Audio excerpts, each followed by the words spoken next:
And just so we set the record straight, because I've been watching the Wall Street Journal's fake news and all these stories that get printed like, oh, I want to make a deal. They are begging to make a deal, not me. They're begging to make a deal. And anybody that saw what was happening over there would understand why they want to make a deal. But they say, oh, we're not talking to them. Anybody would know that. And only a total fool. And they're not fools. They're very smart, actually, in a certain way.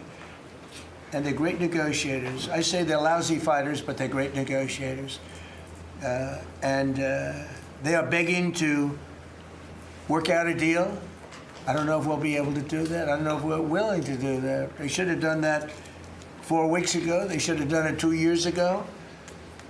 Or they should have done it when we first came into office, because 2 years ago they had free reign under Biden. Sleepy Joe, worst president in the history of our country. What he allowed to happen to our country at the borders, and even with a thing like this. But not just him. Every president for 47 years, every president should have done this. They should have done it a long time ago, because you cannot give lunatics a nuclear weapon, and they would have had a big one. It stopped, really, when we did the B-2, but even before that, the Barack Hussein Obama, what he did where he gave them the Iran nuclear deal, gave them free will toward a nuclear weapon. Basically, he chose Iran over Israel and others that didn't want him to do it. But I terminated that deal. Had I not terminated that deal, you would have had a nuclear weapon years ago, and it would have been used, guaranteed.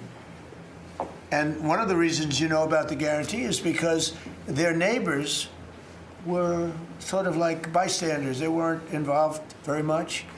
They didn't choose heavy sides. They didn't want to, because people were concerned with Iran. There was a big black cloud over the Middle East. They were concerned, but all of a sudden the war starts, and they start shooting at these five, in particular, 5 countries. They start shooting at Qatar, Saudi Arabia, UAE, Kuwait, Oman. They start shooting at them, and everybody was shocked, including us. You know why? Because they're sick, and they had a plan to take over the Middle East. And some of those missiles that were shot at them were locked long before we even started this process. They were locked and loaded and aimed at those countries. They wanted to take over the Middle East, but we happened to come along, so it wasn't so easy.